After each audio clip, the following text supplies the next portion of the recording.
എല്ലാവർക്കും നമസ്കാരം. പുതിയ വീഡിയോയിലേക്ക് സ്വാഗതം. ദുബായിലെ എൻ്റെ യാത്ര തുടരുകയാണ്.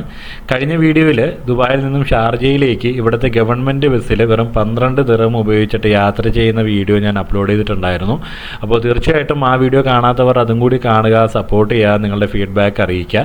ഇന്ന് ഞങ്ങൾ കാണാൻ പോകുന്നത് ലോകത്തിലെ തന്നെ ഏറ്റവും വലിയ എക്സിബിഷനായി അറിയപ്പെടുന്ന ദുബായ് ഗ്ലോബൽ വില്ലേജ് ആണ്. ഏകദേശം 90ഓളം രാജ്യങ്ങളുടെ 2500ഓളം കൗണ്ടറുകൾ ഇവിടെ പ്രവർത്തിക്കുന്നുണ്ട്. പലതരത്തിലുള്ള ഫൺ ആക്ടിവിറ്റീസും അതുപോലെ തന്നെ ഒരുപാട് അത്ഭുതം നിറഞ്ഞ കാഴ്ചകളെല്ലാം നമുക്ക് ഇതിനകത്ത് സജ്ജമാക്കിയിട്ടുണ്ട്. ദുബായ് ഡൗൺ ടൗൺ ഭാഗത്തു നിന്നും വളരെ അകലെയായിട്ടാണ് ഈ ഒരു ഗ്ലോബൽ വില്ലേജ് സ്ഥിതി ചെയ്യുന്നത്.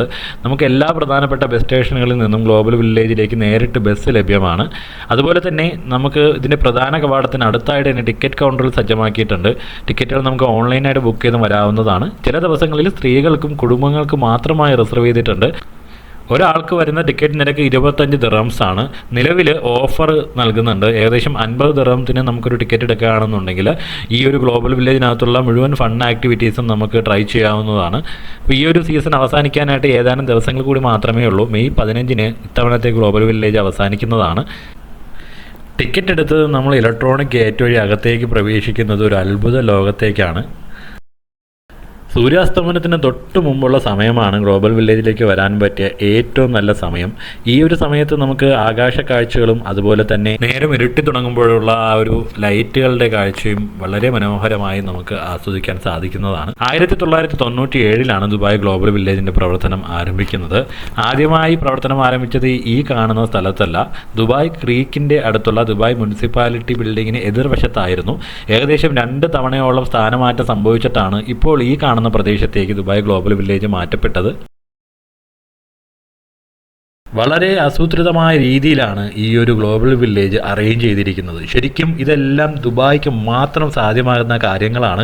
നമ്മുടെ നാട്ടിലൊക്കെ ഓരോ എക്സിബിഷനും നടക്കുമ്പോൾ നമ്മൾ ഫേസ് ചെയ്യുന്ന പ്രതിസന്ധികൾ എത്രത്തോളം ഉണ്ട് എന്നുള്ളത് ഈ ഒരു സമയത്ത് ഞാൻ ഓർത്തു പോവുകയാണ്. മുൻകാഴ്ചയുള്ള ഭരണാധികാരിയും അവർക്ക് യഥേഷ്ടം അധികാരവും ഉണ്ടെങ്കിൽ ഇതെല്ലാം സാധ്യമാകും. പക്ഷെ നമ്മുടെ നാട്ടിലെ വെറും അധികാരത്തിന് വേണ്ടി മാത്രമാണ് നമ്മുടെ രാഷ്ട്രീയ പാർട്ടികളിലെ പല നേതാക്കന്മാരും ശ്രമിച്ചുകൊണ്ടിരിക്കുന്നത്. മതവും രാഷ്ട്രീയവും രണ്ടാണെന്നുള്ള തിരിച്ചറിവ് എന്ന് നമ്മുടെ സമൂഹത്തിനുണ്ടാകുന്നുവോ അന്ന് മാത്രമേ സുസ്ഥിരമായ വികസനവും സുസ്ഥിരമായ ഭരണവും നമ്മുടെ നാട്ടിൽ നമുക്ക് എല്ലാവർക്കും അനുഭവിക്കാനായിട്ട് സാധിക്കുകയുള്ളൂ. ഇൻസ്റ്റാഗ്രാം വീഡിയോസിലും അതുപോലെ യൂട്യൂബ് വീഡിയോസിലൊക്കെ ഒരുപാട് വൈറലായിക്കൊണ്ടിരുന്ന തുർക്കിഷ് ഐസ്ക്രീമാണ് ഈ കാണുന്നത്.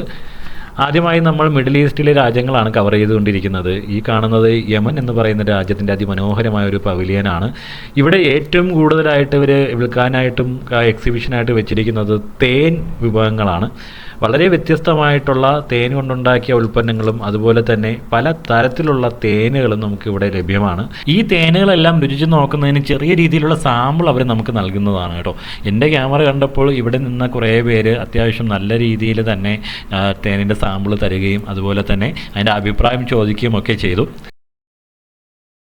വളരെ വ്യത്യസ്ത രുചികളുള്ള ഇന്ന് വരെ കാണാത്ത തരത്തിലുള്ള തേനുകളാണ് ഇവിടെ ഞാൻ കാണുകയും രുചിച്ചു നോക്കുകയും ഒക്കെ ചെയ്തത്. ഇതൊരു നല്ലൊരു അനുഭവം തന്നെയായിരുന്നു. തീർച്ചയായിട്ടും ഗ്ലോബൽ വില്ലേജിലേക്ക് വരുന്നവർ ഈ ഒരു പവിലിയൻ മിസ് ചെയ്യരുത്.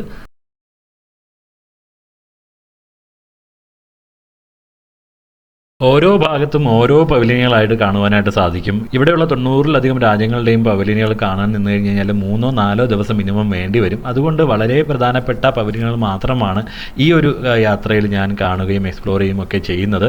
ഇത് ഈജിപ്തിൻ്റെ പവലിയനാണ് കേട്ടോ. ഇതിനകത്തേക്ക് കയറിയപ്പോൾ എന്നെ ഹഠാർന്ന് ആകർഷിച്ചത് ഈ കാണുന്ന പ്രതിമകളാണ്. ഒറ്റ നോട്ടത്തിൽ ജീവനുള്ള കുറേ സുന്ദരിമാർ നിരന്നു നിൽക്കുന്നത് പോലെയാണ് എനിക്ക് തോന്നിയത്. അതുകൊണ്ട് തന്നെയാണ് ഈ ഒരു പവലിയനിലേക്ക് ഞാൻ പെട്ടെന്ന് കയറാനായിട്ടും കാരണം. നേരം ഇരുട്ടി തുടങ്ങും തോറും ഒരുപാട് ജനത്തിരക്ക് നമുക്കിവിടെ കാണുവാനായിട്ട് സാധിക്കും. ഇനിയും ഒരുപാട് ആളുകൾ ഗ്ലോബൽ വില്ലേജിലേക്ക് വന്നുകൊണ്ടിരിക്കുകയാണ്. ഇനിയാണ് ശരിക്കും ഈ ഒരു ഗ്ലോബൽ വില്ലേജിലെ ഏറ്റവും അട്രാക്റ്റീവ് ആയിട്ടുള്ള പവിലിയൻ നമ്മൾ കാണുവാനായിട്ട് പോകുന്നത്. നമ്മുടെ സ്വന്തം ഇന്ത്യയുടെ പവിലിയനാണ് ഈ കാണുന്നത് കേട്ടോ. ശരിക്കും അഭിമാനം കൊണ്ട നിമിഷങ്ങളായിരുന്നു. ഇവിടെയുള്ള പവിലിയനുകൾ വെച്ചിട്ട് ഏറ്റവും വലുതും അതുപോലെ തന്നെ വളരെ മനോഹരമായി ചെയ്തിരിക്കുന്ന ഒരു പവിലിയനും കൂടിയാണ്. ഗ്ലോബൽ വില്ലേജിലെ ഏറ്റവും പോപ്പുലറായ ഇന്ത്യൻ പവിലിയനകത്തേക്ക് കറങ്ങി നടന്ന് കാണുവാനായിട്ട് ഞാൻ തീരുമാനിച്ചു.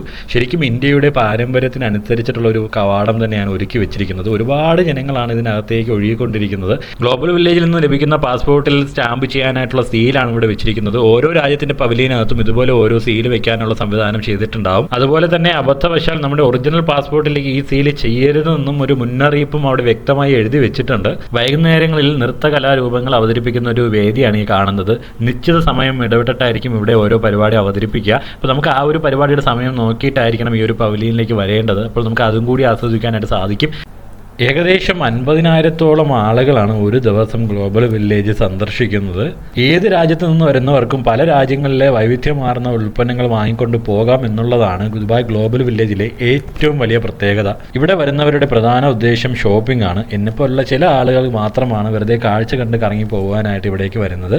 വർഷങ്ങൾക്ക് മുമ്പ് ഞാൻ ദുബായിൽ ജോലി ചെയ്യാനായിട്ട് വരുന്ന സമയത്ത് ഈ ഒരു ഗ്ലോബൽ വില്ലേജിൽ ഒരിക്കലെങ്കിലും കാണണം, ഇതൊന്ന് എൻജോയ് ചെയ്യണം എന്ന് മനസ്സിൽ വിചാരിച്ചിട്ടുണ്ടായിരുന്നു. പക്ഷേ അതിനുള്ളൊരു അവസരം എനിക്ക് ലഭിച്ചിരുന്നില്ല. ഇപ്പോഴായിരിക്കും ശരിക്കും അതിനുള്ള സമയം ഒത്തു വന്നത്. അതിനാൽ തന്നെ എന്നെ സംബന്ധിച്ചിടത്തോളം ഇവിടെ വരിക, ഈ കാഴ്ചകൾ കാണുക, ഇതെല്ലാം ക്യാമറയിൽ പകർത്തുക എന്നുള്ളത് ഒരു സ്വപ്നം യാഥാർത്ഥ്യമായതിൻ്റെ ഒരു ചാരിതാർത്ഥ്യ ബോധമാണുള്ളത്. ഇന്ത്യൻ പവലിയനിലെ മനോഹരമായ കാഴ്ചകൾ കണ്ട് പുറത്തേക്ക് ഇറങ്ങുമ്പോൾ കാണുന്ന കാഴ്ച എന്ന് പറയുന്നത് ഇതാണ്. ശരിക്കും നേരം നന്നായി ഇരുട്ടി തുടങ്ങിയിട്ടുണ്ട്. അതുകൊണ്ട് തന്നെ ഈ ഒരു ഗ്ലോബൽ വില്ലേജിൻ്റെ മൊത്തത്തിലുള്ള നിറം ഒന്നാകെ അങ്ങ് മാറി. ഇതാണ് ട്രാൻസിൽവാനിയ. വളരെ ലോകപ്രശസ്തമായ ഡ്രാക്കുളയുടെ കൊട്ടാരം എന്നറിയപ്പെടുന്ന ട്രാൻസിൽവാനിയയുടെ ഒരു ചെറിയൊരു പതിപ്പാണ് ഇവിടെ അവർ പുനരാവിഷ്കരിച്ചിരിക്കുന്നത്.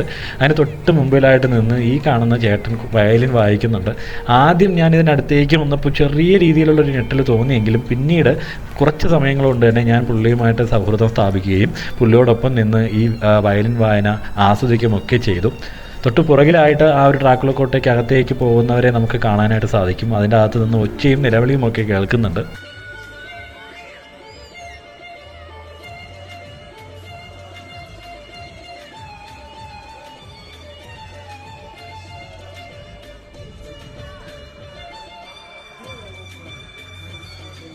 നമ്മുടെ ആന്തരിക അവയവങ്ങളായ ആമാശയം, കുടൽ, കിഡ്നി, കരൾ, അതുപോലെ തന്നെ ഹൃദയം, ഇതിൻ്റെ എല്ലാ പ്രവർത്തനത്തിനെയും മെച്ചപ്പെടുത്തുന്നതിനായിട്ട് വേണ്ടിയിട്ടുള്ള ചില റൈഡുകളാണ് ഈ കാണുന്നത്. നമ്മൾ ദൂരെ നിന്ന് കാണുമ്പോൾ തന്നെ പേടി തോന്നുന്നുണ്ട്. അപ്പോഴാണ് ഇതിനകത്തേക്ക് ഒരു കൂസലുമില്ലാതെ ആളുകൾ കയറുകയും ഈ റൈഡ് ആസ്വദിക്കുകയും ചെയ്യുന്നത്.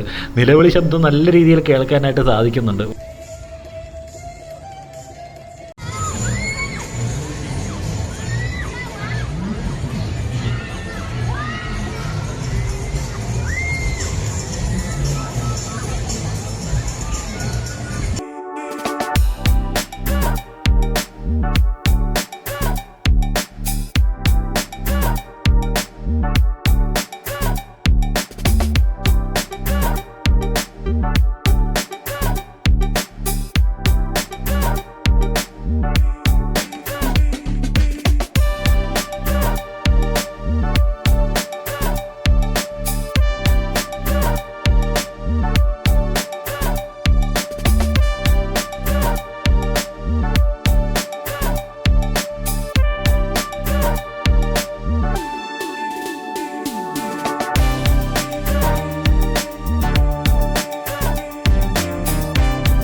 നമ്മുടെ നാട്ടിൽ ഇതുപോലെ ഓരോ എക്സിബിഷനും അതുപോലെ തന്നെ ഓരോ പരിപാടികളും സംഘടിപ്പിക്കുന്ന സമയത്ത് ആളുകൾ തിക്കിലും തിരക്കിലും ഒക്കെ പെട്ട് മരണപ്പെടുന്ന വാർത്തയാണ് കൂടുതലും കേൾക്കാറുള്ളത്. ഈ ഇടയായിട്ട് നമ്മുടെ ഒരു MLAയ്ക്കും ഇത്തരത്തിലൊരു അനുഭവം ഉണ്ടായി. ശരിക്കും ഇതുപോലെ ഒരു കൊച്ചു രാജ്യത്ത് ഇത്രയും നിയന്ത്രിതമായി പ്ലാനിങ്ങോടുകൂടി ഇത്തരം വലിയൊരു മേള സംഘടിപ്പിക്കാൻ കഴിയുമെങ്കിൽ നമ്മുടെ നാട്ടിലും തീർച്ചയായിട്ടും അതിനുള്ള സാഹചര്യമുണ്ട്. എത്ര കിലോമീറ്ററാണ് ഇതുവരെയും നടന്നത് എന്ന് വ്യക്തമല്ല. എങ്കിലും കാലുകൾക്ക് നല്ല രീതിയിൽ വേദന അനുഭവപ്പെട്ടു തുടങ്ങി. അതുപോലെ തന്നെ അത്യാവശ്യം വിശപ്പും തുടങ്ങിയിട്ടുണ്ട്. അപ്പോഴാണ് ഈ ഒരു കൗണ്ടർ കാണുവാനായിട്ട് ഇടയായത്. വളരെ ട്രഡീഷണലായി ഓതൻറ്റിക്കായിട്ട് ഷവർമ ചെയ്യുന്നതാണ് നമ്മൾ കാണുന്നത് കേട്ടോ. ഇവർ ചാർക്കോളിലാണ് ഈ ഷവർമ ചെയ്തെടുക്കുന്നത്. അത് നമുക്ക് വേണ്ട രീതിയിൽ മണ്ണിനകത്തായിട്ടോ അതല്ല റുമാൽ റൊട്ടി പോലുള്ള ആ റൊട്ടിക്കകത്ത് പൊതിഞ്ഞ് റോളാക്കിയോ നമുക്ക് തരുന്നതായിരിക്കും. 30 ദിർഹംസാണ് ഇതിന് ഒരെണ്ണത്തിന് ചാർജ് ചെയ്യുന്നത്. ഗ്ലോബൽ വില്ലേജിലേക്ക് വരുന്നവർ തീർച്ചയായിട്ടും ഈ ഒരു ഐറ്റം മിസ് ചെയ്യരുത്. ഓതൻറ്റിക് തുർക്കി ഷവർമയാണ് ഇവിടെ കിട്ടുന്നത്.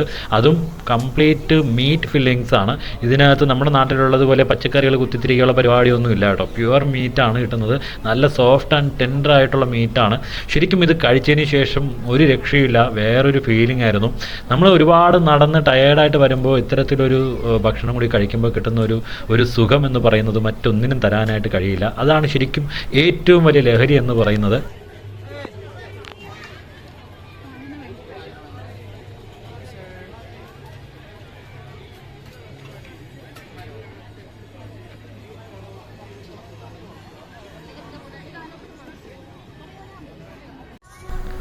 ഈ കാണുന്നതാണ് ഗ്ലോബൽ വില്ലേജിലെ ഏറ്റവും പ്രധാനപ്പെട്ട വേദി എന്ന് പറയുന്നത്. ഇതൊരു വലിയൊരു സ്റ്റേജാണ്.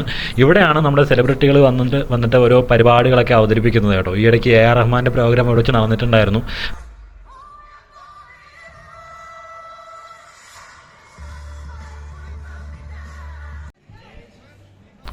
ഈ കാണുന്നത് നമ്മുടെ തായ്ലാൻഡിലെ വളരെ പ്രശസ്തമായിട്ടുള്ള ഫ്ലോട്ടിംഗ് മാർക്കറ്റിൻ്റെ ഒരു മിനിയേച്ചർ രൂപമാണ്.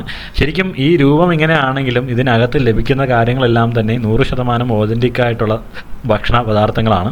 അതിൽ ഏറ്റവും പ്രധാനമായത് നമ്മുടെ മാംഗോ സ്റ്റിക്കി റൈസാണ്. അപ്പോൾ ഈ ഒരു ഗ്ലോബൽ വില്ലേജിൽ നമുക്ക് വരികയാണെന്നുണ്ടെങ്കിൽ തായ്ലാൻഡിൽ പോയി കഴിച്ച് കിട്ടുന്ന ആ ഒരു ഫീലിംഗ്, ആ ഒരു പ്രതീതി നമുക്ക് ഈ ഒരു ഫ്ലോട്ടിംഗ് മാർക്കറ്റിലൂടെ നടന്നു കഴിഞ്ഞ് കഴിഞ്ഞാലും ലഭിക്കുന്നതായിരിക്കും. ഒരുപാട് വെറൈറ്റി ആയിട്ടുള്ള ഭക്ഷണ സാധനങ്ങളുണ്ട് കേട്ടോ. സ്ട്രീറ്റ് ഫുഡ്സ്, അതുപോലെ തന്നെ പലതരത്തിലുള്ള ഡെസേർട്ട്സ്, ഇതെല്ലാം നമുക്ക് ഇവിടെ നിന്ന് ആസ്വദിക്കാനായിട്ട് സാധിക്കും. റീസണബിൾ ആയിട്ടുള്ള റേറ്റാണ്. പുറത്ത് ലഭിക്കുന്നതിനേക്കാളും അല്പം കൂടുതൽ വില കൊടുക്കേണ്ടി വരുമെന്ന് മാത്രം. ഗ്ലോബൽ വില്ലേജിലെ കാഴ്ചകൾ ഇവിടെ അവസാനിക്കുന്നില്ല. സമയപരിമിതി മൂലം തൽക്കാലം ഈ വീഡിയോ ഞാൻ ഇവിടെ വെച്ച് അവസാനിപ്പിക്കുകയാണ്. നിങ്ങളുടെ വിലയേറിയ നിർദ്ദേശങ്ങളും അഭിപ്രായങ്ങളും കമൻറ്റ് ബോക്സിൽ മെൻഷൻ ചെയ്യുക. അതുപോലെ തന്നെ ഗ്ലോബൽ വില്ലേജിനെ കുറിച്ചുള്ള സംശയങ്ങൾ നിങ്ങൾക്ക് കമൻറ്റ് ബോക്സിൽ ചോദിക്കാവുന്നതാണ്. തീർച്ചയായിട്ടും ഞാൻ അതിനെല്ലാത്തിനും മറുപടി നൽകുന്നതായിരിക്കും. അപ്പോൾ വീഡിയോ എല്ലാവർക്കും ഇഷ്ടമായെന്ന് കരുതുന്നു. തീർച്ചയായിട്ടും ലൈക്ക് ചെയ്യുക, ഷെയർ ചെയ്യുക, സപ്പോർട്ട് ചെയ്യുക.